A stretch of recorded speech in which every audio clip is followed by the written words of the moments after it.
मैं सितारों का तराना, मैं बहारों का फसाना, लेके कंगड़ाई मुझ पे डाल नजर बन जा दीवाना।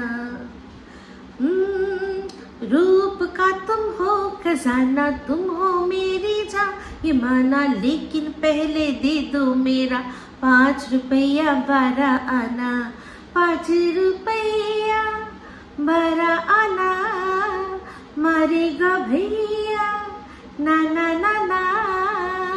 हाय, আমি Ipsita, welcome back to my channel. চলে আসছি একটা নতুন ভিডিও নিয়ে। তো আজকের ভিডিওর শুরুতে ইন্ট্রোডাকশনে অনেক পুরনো একটা গান গাইলাম, মধুবালা আর কিশোর কুমারের ওপর পিকচারাইজ করা গানটা ভীষণ সুন্দর।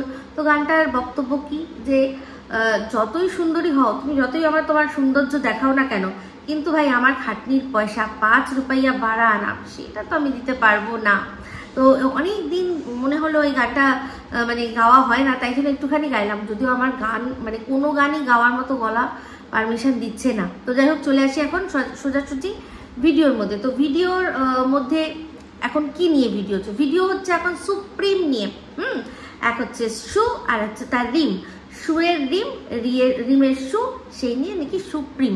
তো দুজনেরই ভিডিও দেখলাম, একটা দেখলাম রিমের ভিডিও, একটা দেখলাম শুয়ের ভিডিও। তো রিমের ভিডিও দেখলাম লজিকের মাদার সিস্টার করেছি। তার মনে হচ্ছে আমি লজিকের মাদার সিস্টার করেছি। প্রথমটা আমি বুঝতে পারিনি, কিন্তু তারপর গিয়ে যখন ভিডিওয়ে ক্লিক করলাম, ক্লিক করে যখন দেখলাম যে কেউ লিখেছে যে কার সম্পর্কে বলছো, সেখানে সে সগর্বে আমার নামটা লিখেছে। তাই জন্য আর কথাবার্তাগুলো যেগুলো শুনলাম, তাতে আমি যে কথা বলেছি সেটার এগেনস্টে লজিক দিয়েছে। তো সেটা কতটা ঠিকঠাক দিয়েছে সেটা তো অবশ্যই লজিকের মাকে মাসিমা বলে আজকে রিমকে বুঝিয়ে দেবো। আর তার সাথে সাথে শুয়ের একটা ভিডিও দেখলাম, যেটা কিনা আমার কাছে এটা বেশ একটু ইমোশনাল হয়ে দাঁড়িয়েছে। তো আপনারা নতুন যারা, তারা হয়তো জানেন না, কিন্তু আর শুয়েরও মনে নেই, কিন্তু একটা সময় কিন্তু শুয়ের সাথে আমার খুব ভালো সম্পর্ক ছিল।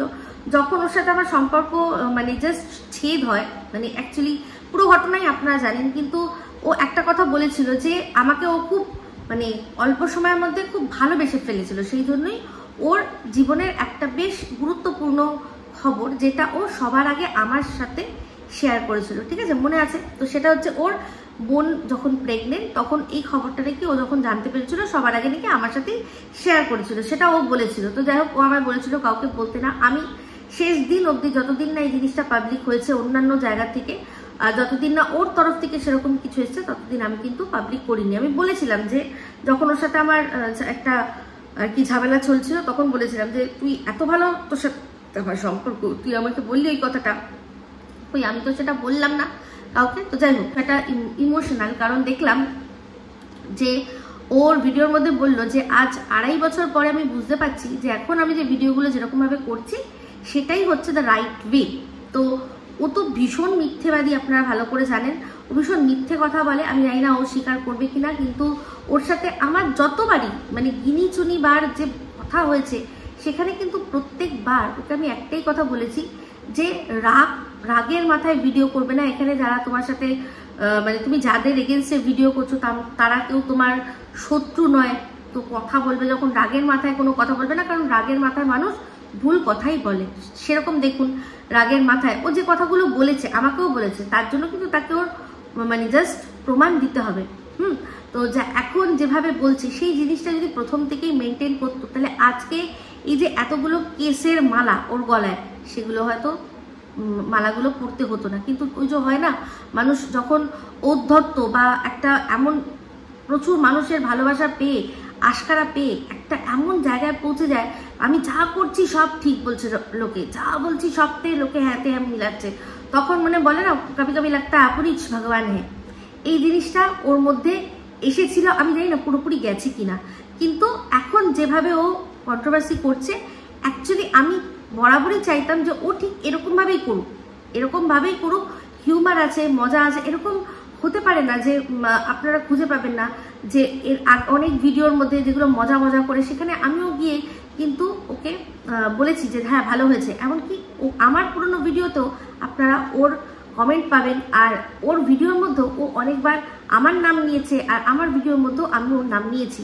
এরকম একটা সময় ছিল, কিন্তু সেই সময়টা যাই হোক যেভাবে গেছে, কিন্তু এখন যে বলে না দের আয় দুরুস্ত আয়, যদি সেটাও সত্যি করে তাহলে ভালো। কিন্তু যাই হোক, ও যাকে নিয়ে ভিডিও করুক না কেন, আমাকে নিয়ে ভিডিও করতে গেলে ওর মানে অদ্ভুত রকমের একটা অ্যাগ্রেশন চলে আসে। এরকম কিন্তু কোনো ব্যাপার নয় যে ওর সম্পর্কে মানে নেগেটিভ ওয়েতে ভিডিও ওকে নিয়ে শুধুমাত্র আমি করেছি, না, ওকে নিয়ে অন্যান্য অনেক মানুষ যেভাবে নোংরা কথা বলেছে, তাদের মধ্যে অনেকের সাথে এখন ওর সুসম্পর্ক। যেমন কিনা এই রিম যা ওকে বলেছে, সেরকম তো সেই মানে ওই রকম লেভেলে গিয়ে বলতে পারিনি, আর ওই রকম ভাবে প্রত্যেক মানে দিনের পর দিন সারাক্ষণ ওকে নিয়ে ভিডিও করতে পারিনি। কিন্তু এখন তাদের মধ্যে সুসম্পর্ক, এটা ভালো। আমি তো বলছি, যেদিন প্রথম আমি দেখেছিলাম সেদিনকেই আমি অ্যাপ্রিসিয়েট করেছিলাম যে এটাই হওয়া উচিত দুটো কন্ট্রোভার্সি ক্রিয়েটারের মধ্যে। তো যাই হোক, এখানে রিমও দেখলাম ভিডিও করার সময় মানে আমার নাম বা বোঝানো যে আমার কথা বলছে সেরকম কিছু করছে না। অ্যাকচুয়ালি সবাই এরা এই জিনিসটাতে বিলিভ করে, যেটা আর কি ম্যাডামও বলেছেন মিসেস মজুমদারকে, তোমার 60,000-এর চ্যানেল, তুমি কেন 15,000-এর চ্যানেলকে নিয়ে ভিডিও করবে? এটা একদম যে কথাটা ঠিক, এটা ম্যাডাম বলেছে ওকে। আর এখানে সবাই না বলে এই কথাটা বিশ্বাস করে যে তোমার চ্যানেল ছোট, তোমাকে নিয়ে আমি বলবো না, তোমাকে বললেও তোমার নাম নেব না, এরকমই একটা ব্যাপার। একটা জিনিস কিন্তু খুব ভালো করেছে এই রিম, এক তো হচ্ছে গিয়ে শুয়ের যে কোঁচাগুলো ও নিতে পারছিল না সেগুলো থেকে সরাসরি সরে গেছে, আর তার উপর শুয়ের মুখের ভূয়সী প্রশংসা ওর জন্য। তার মানে শুয়ের যে দর্শকরা রয়েছে, যাদেরকে দিনের পর দিন মানে এর সম্পর্কেও অনেক নেগেটিভ ভিডিও করেছে আর অনেক কথা বলেছে, তাদের কাছেই আবার ওর প্রশংসা পৌঁছে দিচ্ছে। মানে ওর চ্যানেলটাও কিন্তু ওর চ্যানেলের মতো সমসাময়িক মানে সমান হয়ে গেছে, সেরকমই একটা জায়গায় এসে পৌঁছে গেছে। ঠিক আছে, যেমন কিনা সু বলতো, দূর আমি ওকে পাত্তা দিই না, ওকে নিয়ে এই ভিডিও করে, আমি ওকে পাত্তা দেবো না, আমি ওর সাথে কোনো রকম ভাবে ও যা খুশি আমাকে বেঁচে থাক, আমি কোনোদিনও করবো না। যদিও এটা কথার কথা ছিল, কারণ ওকে নিয়ে আলাদা করে একটা চ্যানেল করে ওকে নিয়ে রীতিমতো ভিডিও করে গেছে যে তুই আমার থেকে যা ইনকাম করবি, আমি তোকে অন্তত একটা ভিডিও করে অন্তত তোর থেকে কিছুটা হলেও বার করে নিয়ে আসবো। তো যাই হোক, সেই বার করে মানে যা যা ইনকাম করেছে সেটা নিয়ে তো আবার শুনলাম যে সেই পয়সা দিয়ে খাওয়াতে হবে। আমি এইসব দৃশ্য দেখার জন্য জাস্ট বসে রয়েছি, আমার কিন্তু সত্যি খুব ভালো লাগবে।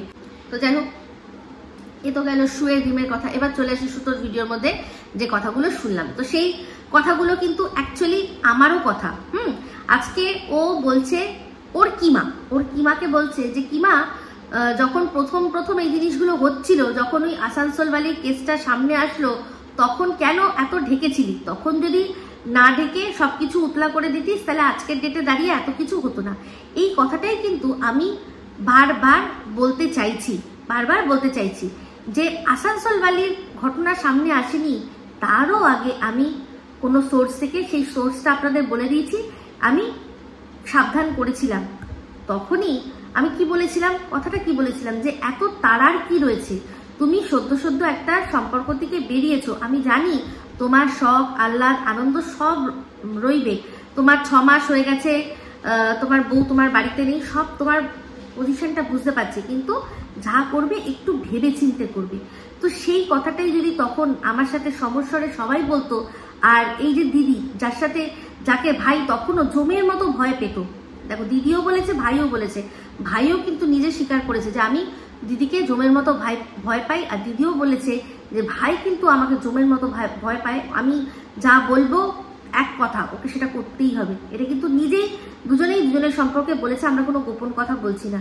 তাহলে যে ভাই দিদিকে এত ভয় পেত, যদি একবার বলতো যে তুমি যদি তৎক্ষণাৎ এখনই এই জিনিসটা স্টপ না করো, আমি কিন্তু দর্শকদের জানাতে বাধ্য হব যে তুমি এখনই কিছু না বুঝেই বা ঠিকভাবে খোঁজখবর না নিয়েই ডিভোর্স হওয়ার আগেই কারোর সাথে খুব বেশি পরিমাণে কথায় জড়িয়ে যাচ্ছ, বলতেই পারতো, বা তলে তলে খবর নিতে পারতো, তাহলে তো এই জিনিসটা হতো না।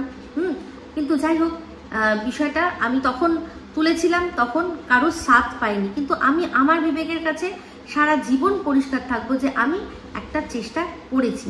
তো যাই হোক এইটুকু বলে তারপরে শুধু বলছে যে তুই আর কি বলছিস, তোর মুখে কি আর মানায়? তুই যে কিনা নিজের পরিবারের সমস্ত ঘটনা সবকিছু সবাইকে বলে রেখেছিস, তোর মুখে আর এই ধরনের কথাবার্তা মানায় না যে আমি ঘরের খবর বলবো না, আমি ওদের ভেতরে যা জানি সেগুলো বলবো না, সেগুলো আর তোকে মানে না। হ্যাঁ, এই কথাটার সাথে কিন্তু আমি সহমত পোষণ করছি, কারণ দুদিন আগেই দেখলাম দুদিন আগেই বরের সাথে কিছু হয়েছে কি হয়নি ঠিক নেই, তার মধ্যেই এত বড় একটা কথা বললো যে তোমরা জানো না আমার বরের সম্পর্কে যদি সব কথা বলি তাহলে এই যে মানুষটাকে তোমরা হিরো ভাবো সে কিন্তু অ্যাকচুয়ালি তোমাদের চোখে জিরো হয়ে যাবে। ওনার ইমেজটাই হিরো আমি বানিয়ে রেখেছি, উনি আসলে হিরো নন। তাহলে এটা একটা কত বড় কথা। এটাতেই তো একটা মানুষের মানে পুরো কি সংসারের পুরো চিত্রটা সেটা ফুটে উঠবে, যে আমরা যা দেখছি সম্পূর্ণ সেটা ফেক। এটা একটা ফেক দেখছি আমরা, যে মানুষটাকে আমরা দেখছি সেই মানুষটা অ্যাকচুয়ালি মুখোশ পরে রয়েছে। এটা আমাদের কথা নয়, কিন্তু এটা ওর কথা। তো অ্যাকচুয়ালি উনি কি মানে কোন জিনিসটাতে বাধা দেওয়াতে ওনার বউয়ের চোখে জিরো হয়ে গেছে সেটা তো আমরা খুব ভালো করে আন্দাজ করতে পারছি। কারণ যার বউ বলছে যে আমি যদি একটু এই যাকে উনি টেপি বলে, এই টেপির মতো আমি যদি একটা ফোকলা পেতাম আমিও হাত ধরে বেরিয়ে যেতাম। তার মানে বোঝা যাচ্ছে আরও একটা কথা থেকে, কারণ একটা লাইভে বলছিল যে একটা মেয়ের অনেক রকম অনেক প্রবলেমে পড়ে তারপর সে তার জীবনে তৃতীয় ব্যক্তি আনে, কিন্তু তারপর সেই তৃতীয় ব্যক্তিকে তাকে ছাড়তেও হতে পারে, তার অনেক কারণ থাকতে পারে।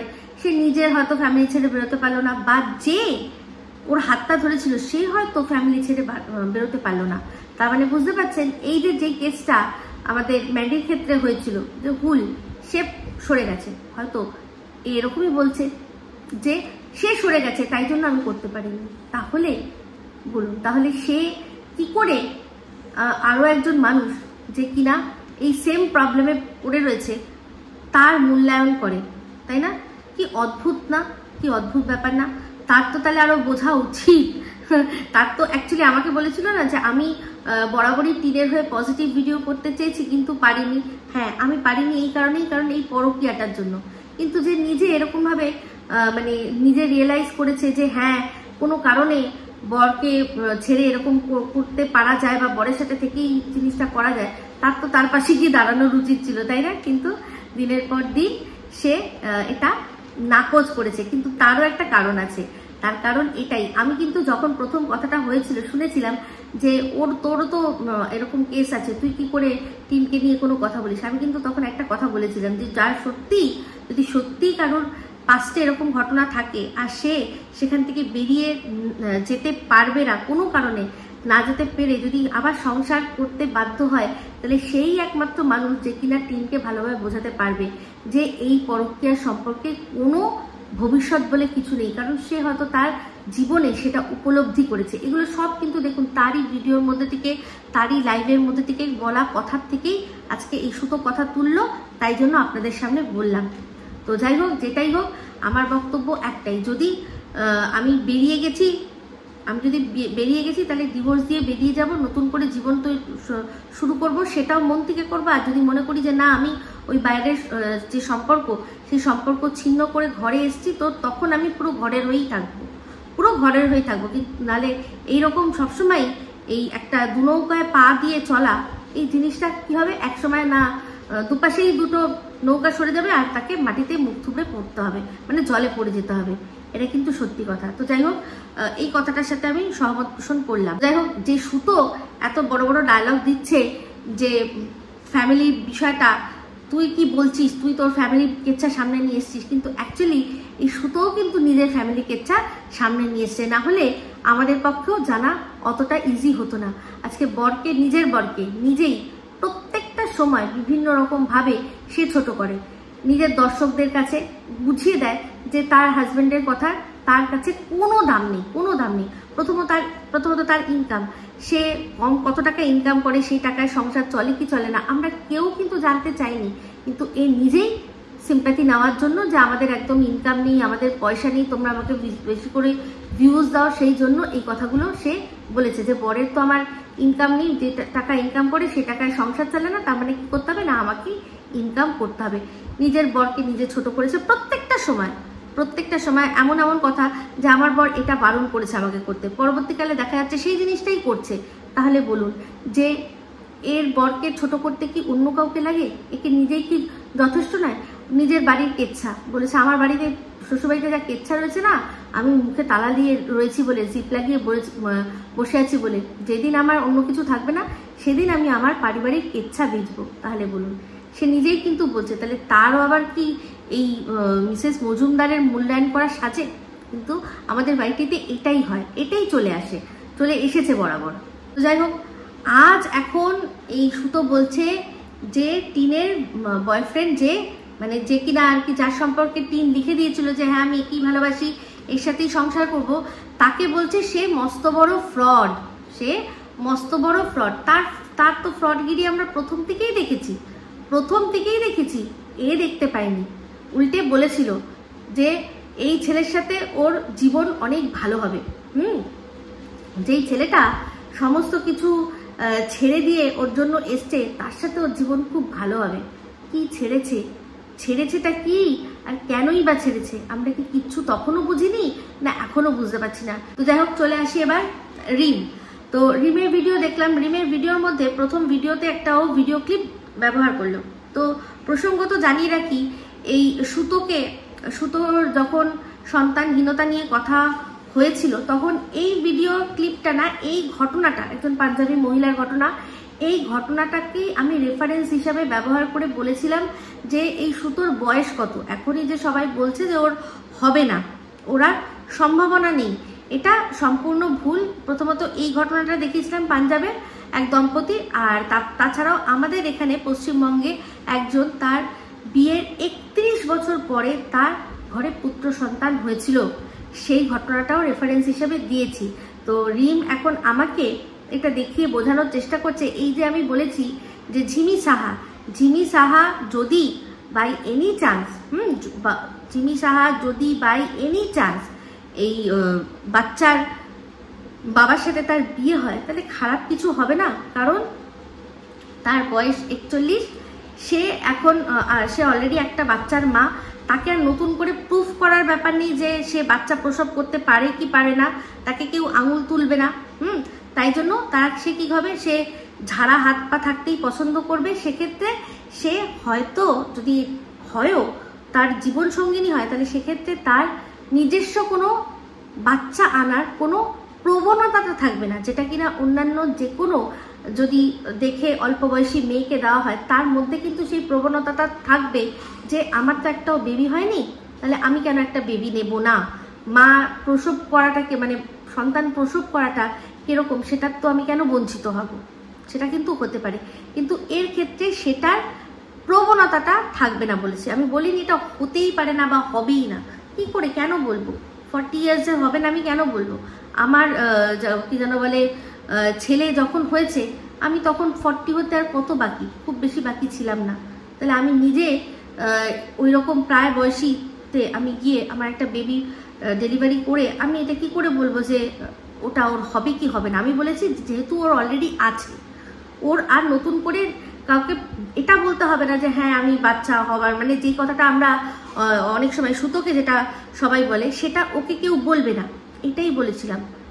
আর হচ্ছে গিয়ে অনেকেই বলেছেন এই কথাটা, ম্যাডামও বলেছে তার লাইভে আজকে, যে আপনারা বলছেন এই মেয়েটি খুব ভালো বাজে, তাহলে একটা ভালো মেয়ে দেখিয়ে দিন না। সত্যি কথা বলতে একটা ভালো মেয়ে দেখিয়ে দিন না। তো সন্দীপদের এখন যা পরিস্থিতি, ওদের গ্রামে মোটামুটি ওদের সম্পর্কে সবাই জানে। তো সেক্ষেত্রে যে যারা আসবে সন্দীপের বাড়িতে সম্বন্ধ নিয়ে আসবে, তো সেক্ষেত্রে তারা জানবে না যে এই আগে যে বউ ছিল সে 498A মামলা করেছে, আর এই ধরনের কেস চলেছে ওদের মধ্যে। তো কোন বাড়ির মেয়ে আছে তারা নিজেরা এসে সম্বন্ধ করবে?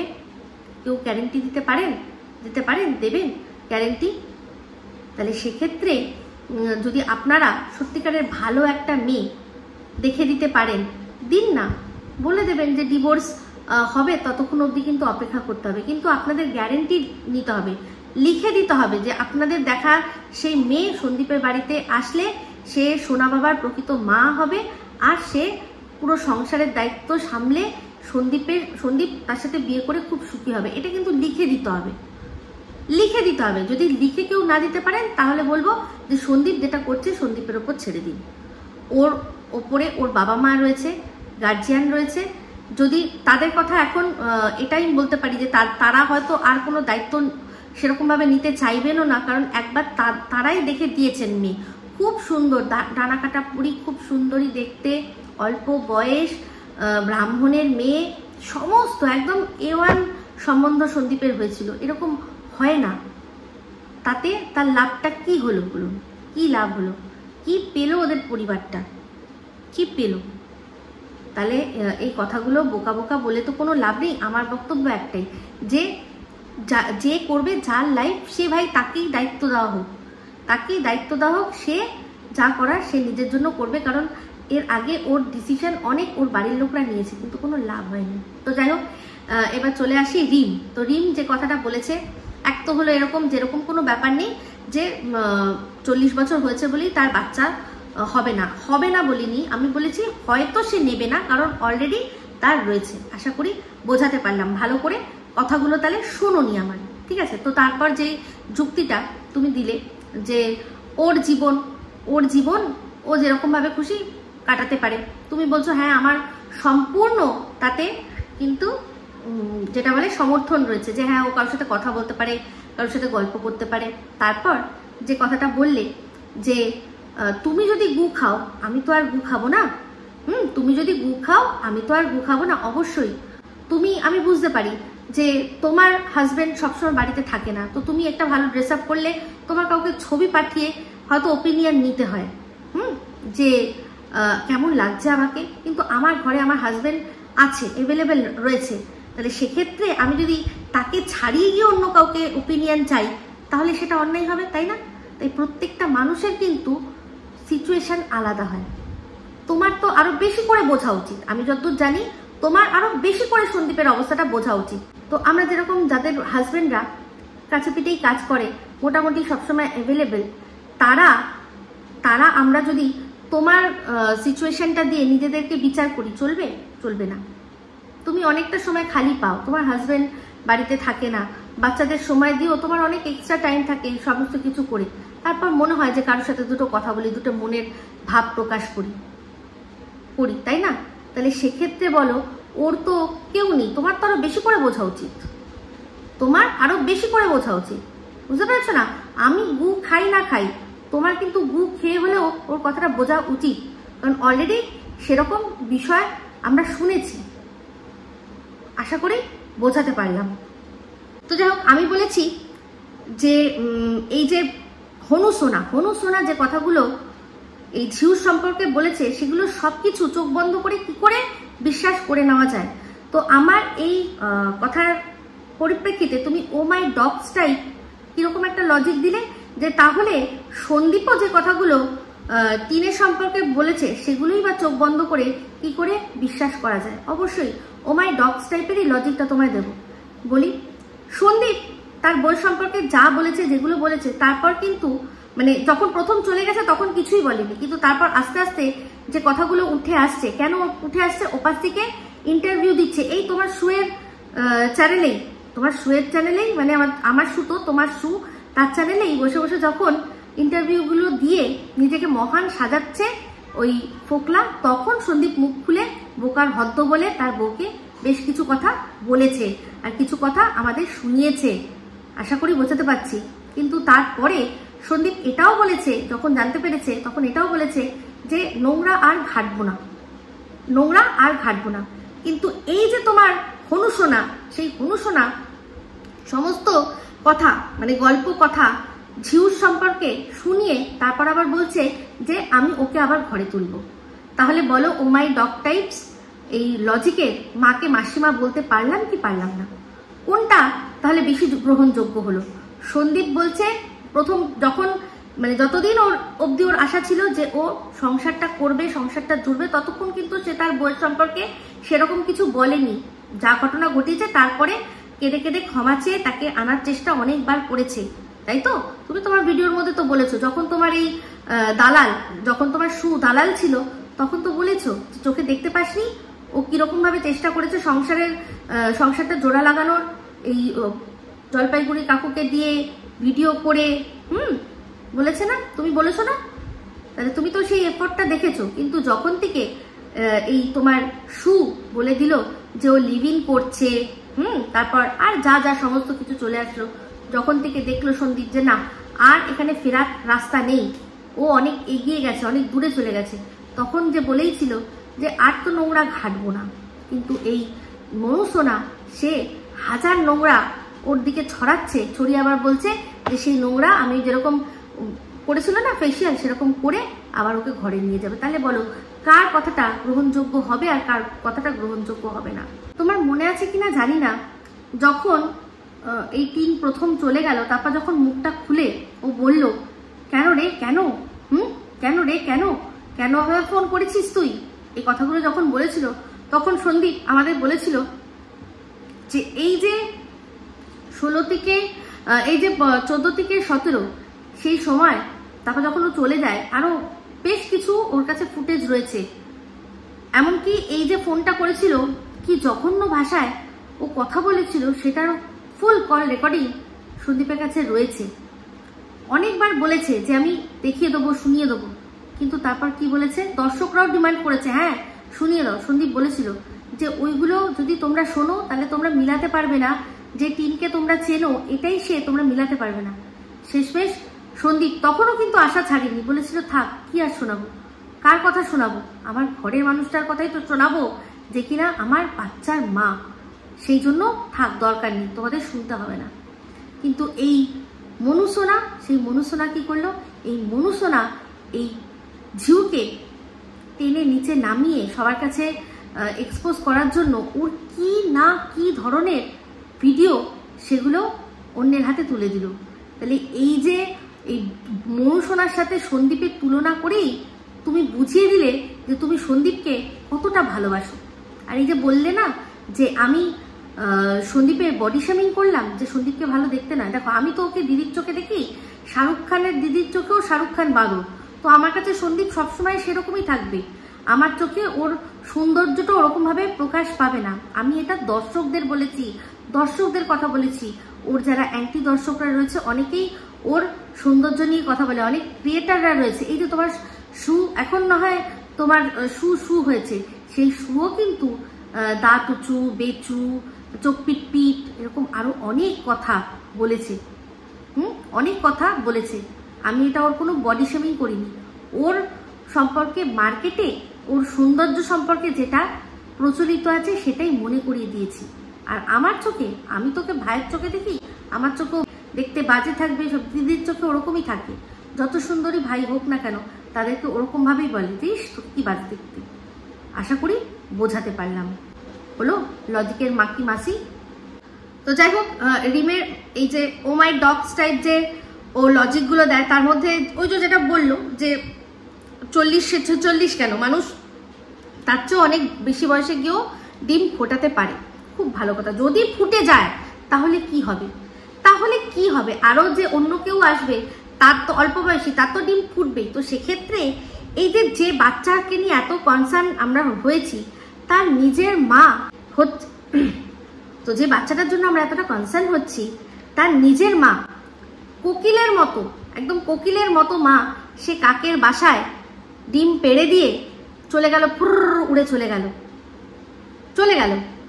তাহলে এবার যদি কাক আসে, কাকের মতো করেই সে মানুষ করবে বাচ্চাটাকে, কাকের মতোই মানুষ করবে।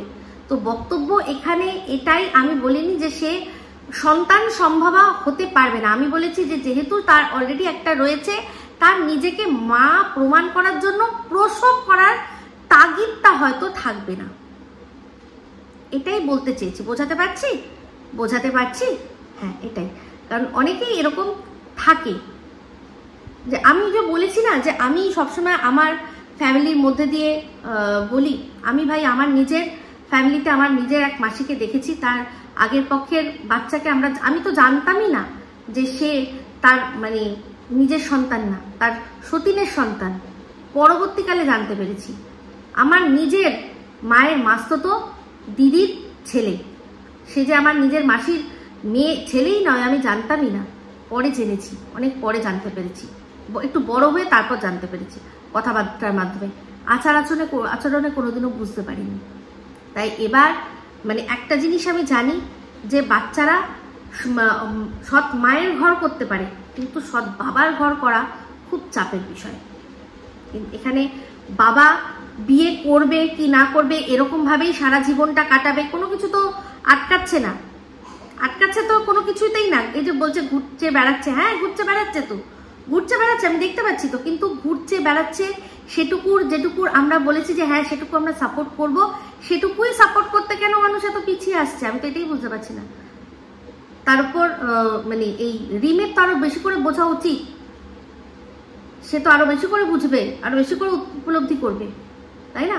তাহলে সেক্ষেত্রে ওর যে জীবন ও যেরকম ভাবে রয়েছে, ওর বাবা মা বাচ্চার সাথে রয়ে ও যদি মাঝে মাঝে কোথাও ঘুরে বেড়ায়, যা খুশি করে, তাতে আপত্তি কি আছে? হ্যাঁ ওটাই বললাম, আমিও বললাম যে যদি এখন দেখি যে ডিভোর্সের আগে কাউকে বিয়ে করেছে, তাহলে সেটাকে সাপোর্ট করবো না, সেই জিনিসটাকে সাপোর্ট করবো না। কিন্তু সেরকম কোনো এভিডেন্স কি আমাদের কাছে রয়েছে? বলুন না, আমাদের কোনো এভিডেন্স রয়েছে? ম্যাডামের মুখে শুনলাম যে 4টে বাইকে করে সবাই মিলে গেছে, তো সেক্ষেত্রে কারা গেছে, কি গেছে, কখন গেছে, এগুলো তো মানে শিওর বলতে পারবো না। তাহলে সেক্ষেত্রে আমরা যখন দুজনকে একসাথে আপত্তিকর অবস্থায় এখনো দেখতে পাচ্ছি না, তাহলে তো এই কথাগুলো মানে সম্পূর্ণ অবান্তর, তাই না? বাদ বাকি একসাথে ঘুরতে যেতেই পারে, আমি তো বলছি যেতেই পারে, দেখাক যে তারা একসাথে গেছে ঘুরতে। আমি তো বলছি তাতে ওই যেমন ওপেন যে জায়গাগুলো, পাবলিক প্লেসগুলো, যদি সেখানে ছবি দেখি আমি তো সমর্থন করবো যে হ্যাঁ ঠিক আছে, বেশ করেছো, তোমার ব্যাপার, তুমি গেছো। আর বারবার করে এই ঝিউ এত বাজে, আমি তো এটাই বলছি যে ভালো মেয়ে বাজে মেয়ে কোথায় লেখা থাকে আপনারা দেখান। আজকে এই ঝিউর জায়গায় যদি কোনো মিউও আসে, সেই মিউ যে মিউ করে কোন সময় বাঘিনীর মতো রর করবে না, এরকম তো কোনো কথা নেই না। তো কার ভেতরে কি আছে কে জানে, যার জীবন তাকে বুঝতে দিন, আমরা ভালো মন্দ শুধু যা দেখবো সেটা বলতে পারি, এটাই সবসময় বলবো, ঠিক আছে? তো যাই হোক, এই বলেই ভিডিওটা এখানে এন্ড করছি। যদি ভালো লাগে তাহলে অবশ্যই লাইক শেয়ার কমেন্ট করতে ভুলবেন না। যারা চ্যানেলটা সাবস্ক্রাইব করেননি তারা সাবস্ক্রাইব করে নেবেন। সবাই ভালো থাকবেন, সুস্থ থাকবেন। আবার আসছি খুব শীঘ্রই এক নতুন ভিডিও নিয়ে। টাটা।